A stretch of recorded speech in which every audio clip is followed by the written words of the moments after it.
Esther, chapitre 1. C'était du temps d'Assuérus, de cet Assuérus qui régnait depuis l'Inde jusqu'en Éthiopie sur 127 provinces. Et le roi Assuérus était alors assis sur son trône royal à Suse, dans la capitale. La 3e année de son règne, il fit un festin à tous ses princes et à ses serviteurs. Les commandants de l'armée des Perses et des Mèdes, les grands et les chefs des provinces furent réunis en sa présence. Il montra la splendide richesse de son royaume et l'éclatante magnificence de sa grandeur pendant nombre de jours, pendant 180 jours. Lorsque ces jours furent écoulés, le roi fit pour tout le peuple qui se trouvait à Suse, la capitale, depuis le plus grand jusqu'au plus petit, un festin qui dura 7 jours, dans la cour du jardin de la maison royale. Des tentures blanches, vertes et bleues étaient attachées par des cordons de byssus et de pourpre à des anneaux d'argent et à des colonnes de marbre. Des lits d'or et d'argent reposaient sur un pavé de porphyre, de marbre, de nacre et de pierre noire. On servait à boire dans des vases d'or de différentes espèces, et il y avait abondance de vin royal grâce à la libéralité du roi. Mais on ne forçait personne à boire, car le roi avait ordonné à tous les gens de sa maison de se conformer à la volonté de chacun. La reine Vasthi fit aussi un festin pour les femmes dans la maison royale du roi Assuérus.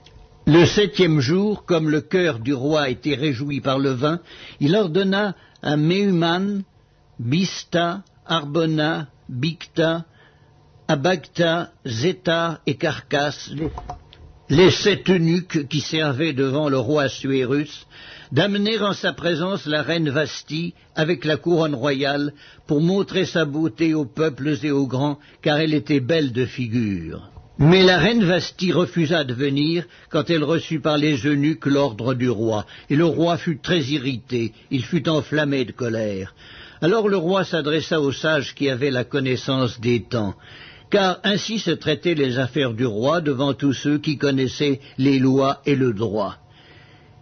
Il avait auprès de lui Karshena, Shétar, Admata, Tarsis, Mérès, Marséna, Mémucan, 7 princes de Perse et de Médie, qui voyaient la face du roi et qui occupaient le premier rang dans le royaume. Quelle loi, dit-il, faut-il appliquer à la reine Vasthi pour n'avoir point exécuté ce que le roi Assuérus lui a ordonné par les eunuques? Mais Mémucan répondit devant le roi et les princes, ce n'est pas seulement à l'égard du roi que la reine Vasthi a mal agi, c'est aussi envers tous les princes et tous les peuples qui sont dans toutes les provinces du roi Assuérus. Car l'action de la reine parviendra à la connaissance de toutes les femmes et les portera à mépriser leurs maris. Elles diront, le roi Assuérus avait ordonné qu'on amenât en sa présence la reine Vasthi, et elle n'y est pas allée. Et dès ce jour, les princesses de Perse et de Médie qui auront appris l'action de la reine, la rapporteront à tous les chefs du roi, de là beaucoup de mépris et de colère. Si le roi le trouve bon, qu'on publie de sa part et qu'on inscrive parmi les lois des Perses et des Mèdes, avec défense de la transgresser, une ordonnance royale d'après laquelle Vasthi ne paraîtra plus devant le roi Assuérus et le roi donnera la dignité de reine à une autre qui soit meilleure qu'elle. L'édit du roi sera connu dans tout son royaume, quelque grand qu'il soit, et toutes les femmes rendront honneur à leur mari depuis le plus grand jusqu'au plus petit. Cet avis fut approuvé du roi et des princes, et le roi agit d'après la parole de Mémucan. Il envoya des lettres à toutes les provinces du royaume, à chaque province selon son écriture, et à chaque peuple selon la langue. Elles portaient que tout homme devait être le maître dans sa maison, et qu'il parlerait la langue de son peuple. Esther, chapitre 2. Après ces choses, lorsque la colère du roi Assuérus se fut calmée, il pensa à Vasthi, à ce qu'elle avait fait, et à la décision qui avait été prise à son sujet. Alors ceux qui servaient le roi dirent, « qu'on cherche pour le roi des jeunes filles vierges et belles de figure, que le roi établisse dans toutes les provinces de son royaume des commissaires chargés de rassembler toutes les jeunes filles, vierges et de belles figures, à Suse, la capitale, dans la maison des femmes, sous la surveillance d'Égée, eunuque du roi et gardien des femmes, qui leur donnera les choses nécessaires pour leur toilette. Et que la jeune fille qui plaira au roi devienne reine à la place de Vasthi. Cet avis eut l'approbation du roi, et il fit ainsi.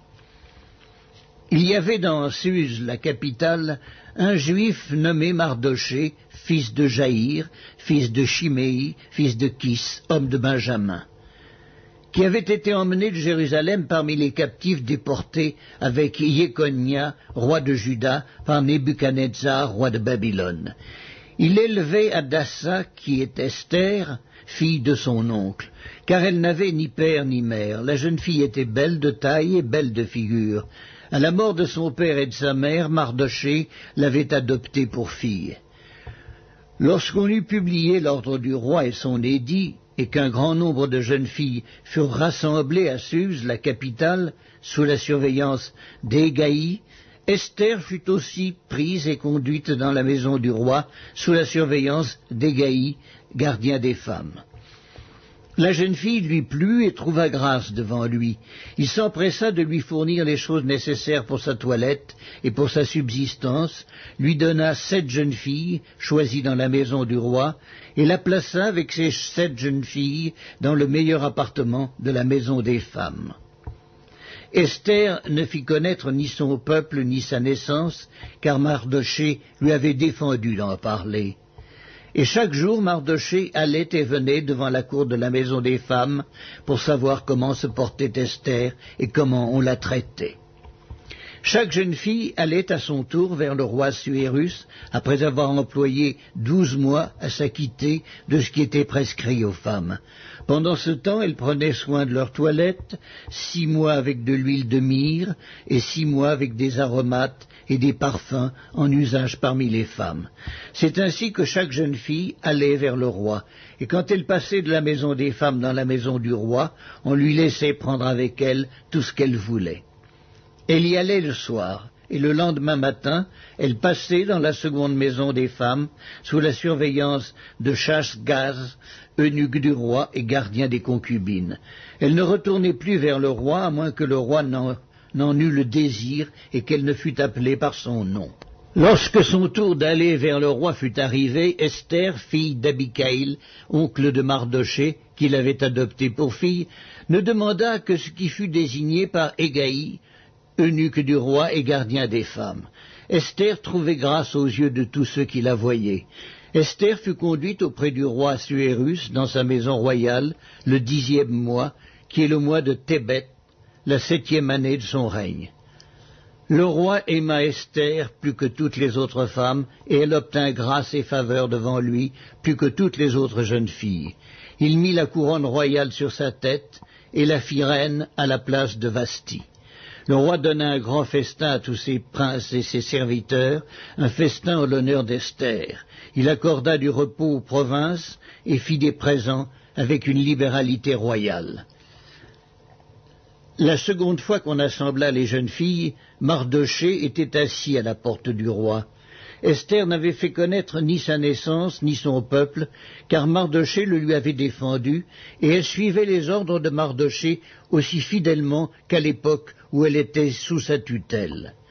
Dans ce même temps, comme Mardochée était assis à la porte du roi, Bigtan et Teresh, 2 eunuques du roi, gardes du seuil, cédèrent un mouvement d'irritation et voulurent porter la main sur le roi Assuérus. Mardochée eut connaissance de la chose et en informa la reine Esther, qui la redit au roi de la part de Mardochée. Le fait ayant été vérifié et trouvé exact, les 2 eunuques furent pendus à un bois, et cela fut écrit dans le livre des Chroniques, en présence du roi. Esther, chapitre 3. Après ces choses, le roi Assuérus fit monter au pouvoir Haman, fils d'Hammédatha l'Agagite. Il l'éleva en dignité et plaça son siège au-dessus de tous les chefs qui étaient auprès de lui. Tous les serviteurs du roi qui se tenaient à la porte du roi fléchissaient le genou et se prosternaient devant Haman, car tel était l'ordre du roi à son égard. Mais Mardochée ne fléchissait point le genou et ne se prosternait point. Et les serviteurs du roi qui se tenaient à la porte du roi dirent à Mardochée, « Pourquoi transgresses-tu l'ordre du roi ?» Comme ils le lui répétaient chaque jour et qu'il ne les écoutait pas, ils en firent rapport à Haman pour voir si Mardochée persisterait dans sa résolution, car il leur avait dit qu'il était juif. Et Haman vit que Mardochée ne fléchissait point le genou et ne se prosternait point devant lui. Il fut rempli de fureur, mais il dédaigna de porter la main sur Mardochée seul, car on lui avait dit de quel peuple était Mardochée, et il voulut détruire le peuple de Mardochée, tous les Juifs qui se trouvaient dans tout le royaume d'Assuérus. Au premier mois, qui est le mois de Nisan, la 12e année du roi Assuérus, on jeta le pur, c'est-à-dire le sort, devant Haman, pour chaque jour et pour chaque mois, jusqu'au 12e mois, qui est le mois d'Adar. Alors Haman dit au roi Assuérus, « Il y a dans toutes les provinces de ton royaume un peuple dispersé et à part parmi les peuples, ayant des lois différentes de celles de tous les peuples, et n'observant point les lois du roi. Il n'est pas dans l'intérêt du roi de le laisser en repos. Si le roi le trouve bon, qu'on écrive l'ordre de les faire périr. Et je pèserai 10 000 talents d'argent entre les mains des fonctionnaires pour qu'on les porte dans le trésor du roi. » Le roi ôta son anneau de la main et le remit à Haman, fils d'Hammédatha, la Gagite, ennemi des Juifs. Et le roi dit à Haman, « L'argent t'est donné, et ce peuple aussi, fais-en ce que tu voudras. » Les secrétaires du roi furent appelés le 13e jour du premier mois, et l'on écrivit, suivant tout ce qui fut ordonné par Haman, aux satrapes du roi, aux gouverneurs de chaque province, et aux chefs de chaque peuple, à chaque province selon son écriture, et à chaque peuple selon sa langue. Ce fut au nom du roi Assuérus que l'on écrivit, et l'on scella avec l'anneau du roi.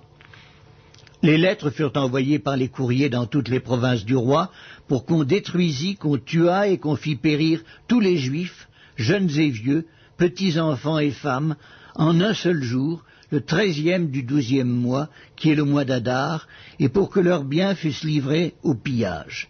Ces lettres renfermaient une copie de l'édit qui devait être publié dans chaque province, et invitaient tous les peuples à se tenir prêts pour ce jour-là.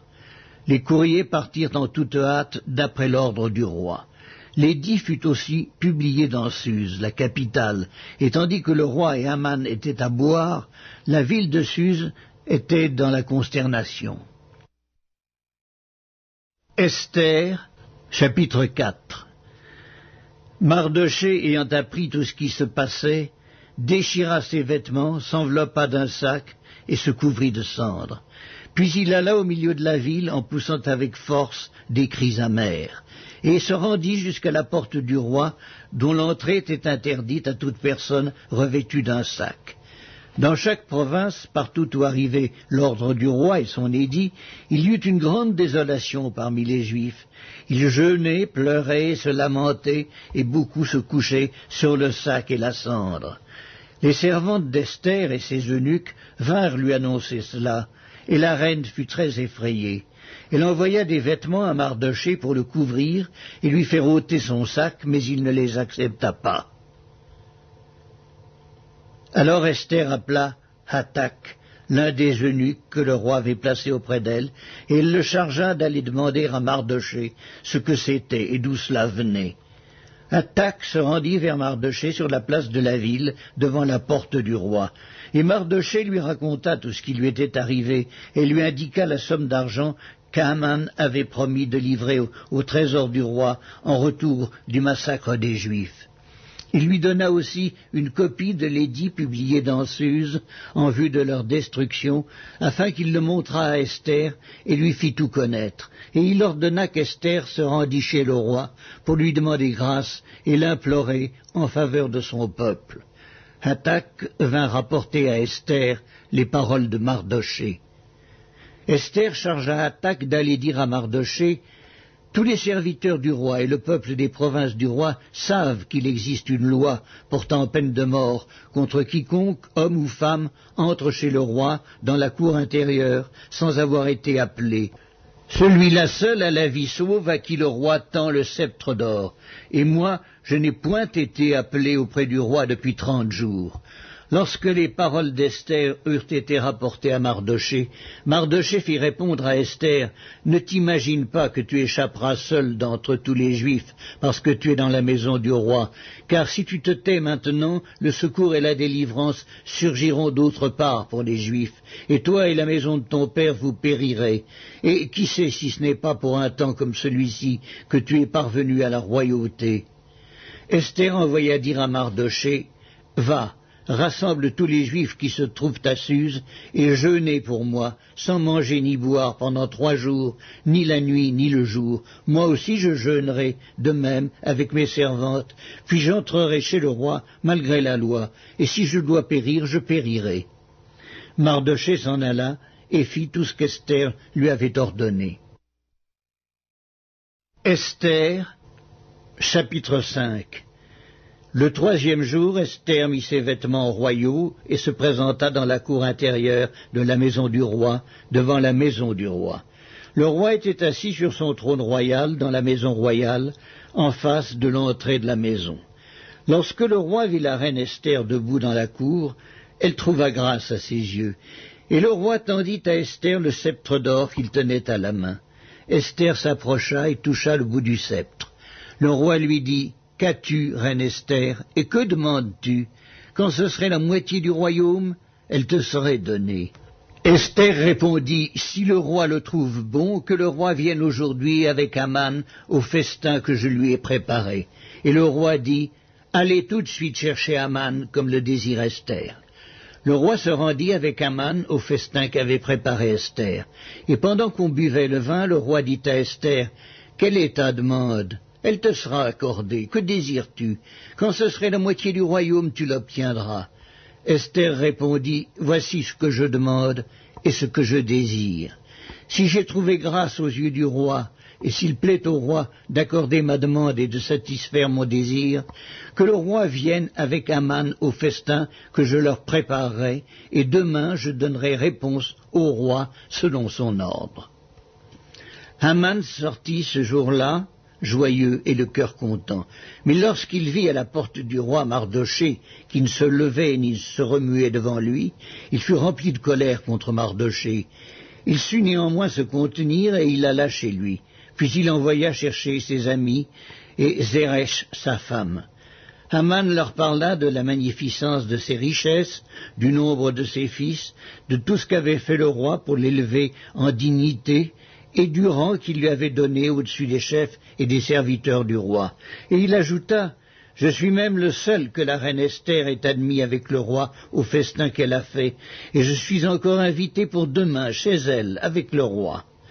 Mais tout cela n'est d'aucun prix pour moi aussi longtemps que je verrai Mardochée, le juif, assis à la porte du roi. » Zeresh, sa femme, et tous ses amis lui dirent, « Qu'on prépare un bois haut de 50 coudées, et demain matin, demande au roi qu'on y pende Mardochée, puis tu iras joyeux au festin avec le roi. » Cet avis plut à Haman, et il fit préparer le bois. Esther, chapitre 6. Cette nuit-là, le roi ne put pas dormir, et il se fit apporter le livre des Annales, les chroniques. On les lut devant le roi.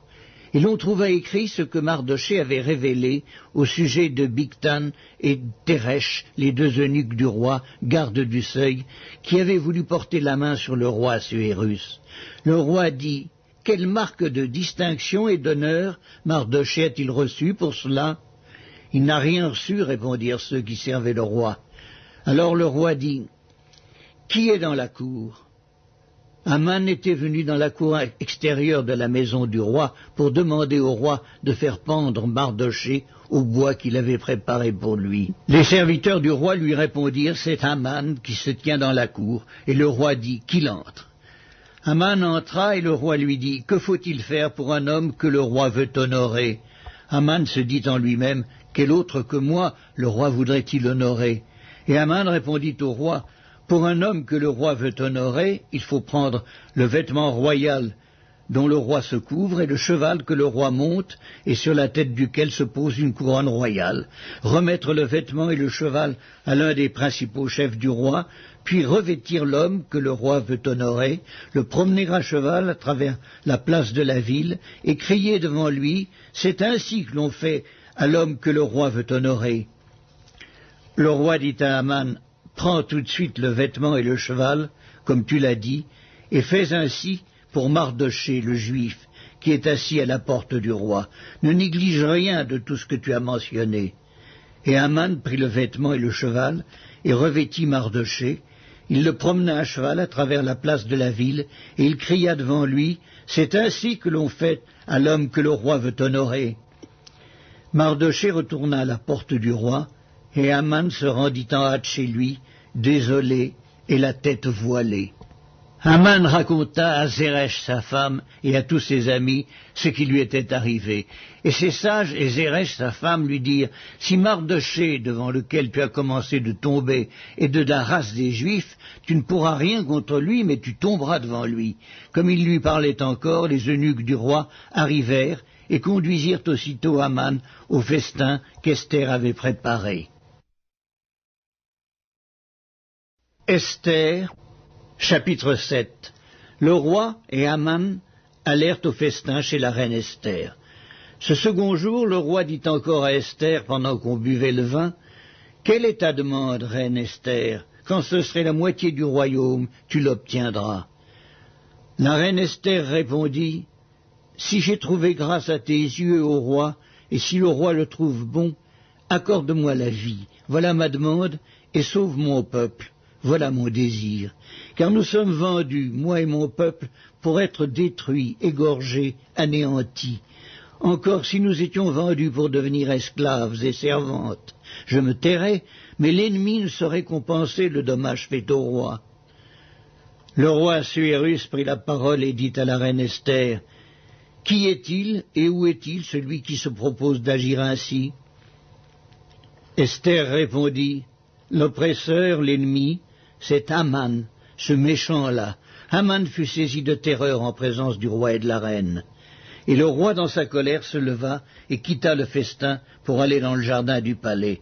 Haman resta pour demander grâce de la vie à la reine Esther, car il voyait bien que sa perte était arrêtée dans l'esprit du roi. Lorsque le roi revint du jardin du palais dans la salle du festin, il vit Haman qui s'était précipité vers le lit sur lequel était Esther et dit, « Serait-ce encore pour faire violence à la reine chez moi dans le palais ?» Dès que cette parole fut sortie de la bouche du roi, on voit là le visage d'Haman. Et Harbona, l'un des eunuques, dit en présence du roi, « Voici, le bois préparé par Haman pour Mardochée, qui a parlé pour le bien du roi, est dressé dans la maison d'Haman, à une hauteur de 50 coudées. » Le roi dit, « Qu'on y pende Haman. » Et l'on pendit Haman au bois qu'il avait préparé pour Mardochée, et la colère du roi s'apaisa. Esther, chapitre 8. En ce même jour, le roi Assuérus donna à la reine Esther la maison d'Haman, l'ennemi des Juifs. Et Mardochée parut devant le roi, car Esther avait fait connaître la parenté qui l'unissait à elle. Le roi ôta son anneau qu'il avait repris à Haman et le donna à Mardochée. Esther, de son côté, établit Mardochée sur la maison d'Haman. Puis Esther parla de nouveau en présence du roi. Elle se jeta à ses pieds, elle pleura, elle le supplia d'empêcher les effets de la méchanceté d'Haman, la Gagite, et la réussite de ses projets contre les Juifs. Le roi tendit le sceptre d'or à Esther, qui se releva et resta debout devant le roi. Elle dit alors, « Si le roi le trouve bon, et si j'ai trouvé grâce devant lui, si la chose paraît convenable au roi, et si je suis agréable à ses yeux, qu'on écrive pour révoquer les lettres conçues par Haman, fils d'Hammédatha, la Gagite, et écrites par lui dans le but de faire périr les Juifs qui sont dans toutes les provinces du roi. Car comment pourrais-je voir le malheur qui atteindrait mon peuple, et comment pourrais-je voir la destruction de ma race ?» Le roi Assuérus dit à la reine Esther et aux Juifs Mardochée, « Voici, j'ai donné à Esther la maison d'Haman, et il a été pendu au bois pour avoir étendu la main contre les Juifs. Écrivez donc en faveur des Juifs comme il vous plaira au nom du roi, et scellez avec l'anneau du roi, car une lettre écrite au nom du roi et scellée avec l'anneau du roi ne peut être révoquée. Les secrétaires du roi furent appelés en ce temps, le 23e jour du 3e mois, qui est le mois de Sivan, et l'on écrivit, suivant tout ce qui fut ordonné par Mardochée aux Juifs, aux satrapes, aux gouverneurs et aux chefs des 127 provinces situées de l'Inde à l'Éthiopie, à chaque province selon son écriture, à chaque peuple selon sa langue, et aux Juifs selon leur écriture et selon leur langue. On écrivit au nom du roi Assuérus, et l'on scella avec l'anneau du roi. On envoya les lettres par des courriers ayant pour monture des chevaux et des mulets nés de juments. Par ces lettres, le roi donnait aux Juifs, en quelque ville qu'ils fussent, la permission de se rassembler et de défendre leur vie, de détruire, de tuer et de faire périr, avec leurs petits-enfants et leurs femmes, tous ceux de chaque peuple et de chaque province qui prendraient les armes pour les attaquer et de livrer leurs biens au pillage. Et cela en un seul jour dans toutes les provinces du roi Assuérus, le 13e du 12e mois, qui est le mois d'Adar. Ces lettres renfermaient une copie de l'édit qui devait être publié dans chaque province et informaient tous les peuples que les Juifs se tiendraient prêts pour ce jour-là à se venger de leurs ennemis. Les courriers montés sur des chevaux et des mulets partirent aussitôt et en toute hâte d'après l'ordre du roi. L'édit fut aussi publié dans Suse, la capitale. Mardochée sortit de chez le roi avec un vêtement royal bleu et blanc, une grande couronne d'or et un manteau de byssus et de pourpre. La ville de Suse poussait des cris et se réjouissait. Il n'y avait pour les Juifs que bonheur et joie, allégresse et gloire. Dans chaque province et dans chaque ville, partout où arrivait l'ordre du roi et son édit, il y eut parmi les Juifs de la joie et de l'allégresse, des festins et des fêtes. Et beaucoup de gens d'entre les peuples du pays se firent juifs, car la crainte des Juifs les avait saisis. Esther, chapitre 9. Au 12e mois, qui est le mois d'Adar, le 13e jour du mois, jour où devait s'exécuter l'ordre et l'édit du roi, et où les ennemis des Juifs avaient espéré dominer sur eux, ce fut le contraire qui arriva, et les Juifs dominèrent sur leurs ennemis. Les Juifs se rassemblèrent dans leurs villes, dans toutes les provinces du roi Assuérus, pour mettre la main sur ceux qui cherchaient leur perte, et personne ne put leur résister, car la crainte qu'on avait d'eux s'était emparée de tous les peuples. Et tous les chefs des provinces, les satrapes, les gouverneurs, les fonctionnaires du roi, soutinrent les Juifs à cause de l'effroi que leur inspirait Mardochée. Car Mardochée était puissant dans la maison du roi, et sa renommée se répandait dans toutes les provinces parce qu'il devenait de plus en plus puissant. Les Juifs frappèrent à coups d'épée tous leurs ennemis, les tuèrent et les firent périr.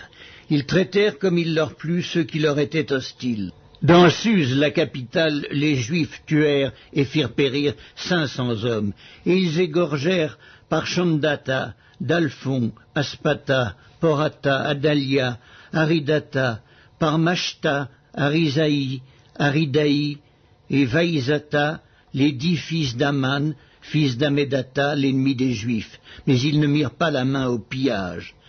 Ce jour-là, le nombre de ceux qui avaient été tués dans Suse, la capitale, parvint à la connaissance du roi. Et le roi dit à la reine Esther, « Les Juifs ont tué et fait périr dans Suse, la capitale, 500 hommes et les 10 fils d'Aman. Qu'auront-ils fait dans le reste des provinces du roi? Quelle est ta demande? Elle te sera accordée. Que désires-tu encore? Tu l'obtiendras. » Esther répondit, si le roi le trouve bon, qu'il soit permis aux Juifs qui sont à Suse d'agir encore demain, selon le décret d'aujourd'hui, et que l'on pende au bois les 10 fils d'Aman. Et le roi ordonna de faire ainsi. L'édit fut publié dans Suse, on pendit les 10 fils d'Aman.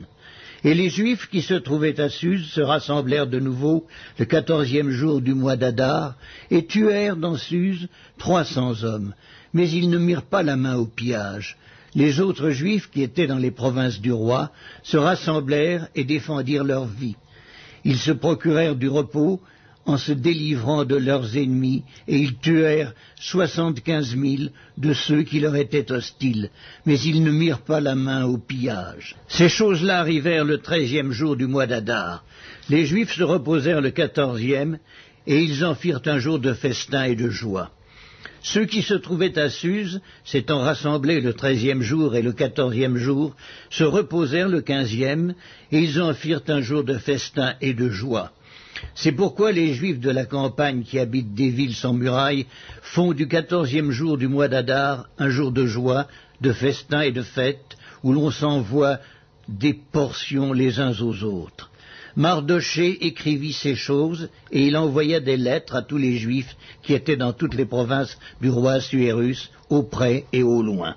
Il leur prescrivait de célébrer chaque année le 14e jour et le 15e jour du mois d'Adar, comme les jours où ils avaient obtenu du repos en se délivrant de leurs ennemis, de célébrer le mois où leur tristesse avait été changée en joie et leur désolation en jour de fête, et de faire de ces jours des jours de festin et de joie où l'on s'envoie des portions les uns aux autres et où l'on distribue des dons aux indigents. Les Juifs s'engagèrent à faire ce qu'ils avaient déjà commencé et ce que Mardochée leur écrivit, car Haman, fils d'Amédatha, l'Agagite, ennemi de tous les Juifs, avait formé le projet de les faire périr, et il avait jeté le pur, c'est-à-dire le sort, afin de les tuer et de les détruire. Mais Esther s'étant présentée devant le roi ordonna par écrit de faire retomber sur la tête d'Aman le méchant projet qu'il avait formé contre les Juifs et de le pendre au bois, lui et ses fils. C'est pourquoi on appela ces jours Purim, du nom de Pur. D'après tout le contenu de cette lettre, d'après ce qu'ils avaient eux-mêmes vu et ce qui leur était arrivé, les Juifs prirent pour eux, pour leur postérité et pour tous ceux qui s'attacheraient à eux, la résolution et l'engagement irrévocable de célébrer chaque année ces 2 jours, selon le mode prescrit et au temps fixé. Ces jours devaient être rappelés et célébrés de génération en génération, dans chaque famille, dans chaque province et dans chaque ville, et ces jours de Purim ne devaient jamais être abolis au milieu des Juifs, ni le souvenir s'en effacer parmi leurs descendants. La reine Esther, fille d'Abicaïl, et le juif Mardochée écrivirent d'une manière pressante une seconde fois pour confirmer la lettre sur les Purim. On envoya des lettres à tous les Juifs dans les 127 provinces du roi Assuérus. Elles contenaient des paroles de paix et de fidélité pour prescrire ces jours de Purim au temps fixé, comme le juif Mardochée et la reine Esther les avaient établis pour eux, et comme ils les avaient établis pour eux-mêmes et pour leur postérité, à l'occasion de leurs jeûnes et de leurs cris. Ainsi l'ordre d'Esther confirma l'institution des Purim, et cela fut écrit dans le livre. Esther, chapitre 10. Le roi Assuérus imposa un tribut au pays et aux îles de la mer. Tous les faits concernant sa puissance et ses exploits, et les détails sur la grandeur à laquelle le roi éleva Mardochée, ne sont-ils pas écrits dans le livre des chroniques des rois des Mèdes et des Perses? Car le juif Mardochée était le premier après le roi Assuérus. Considéré parmi les Juifs et aimé de la multitude de ses frères, il rechercha le bien de son peuple et parla pour le bonheur de toute sa race.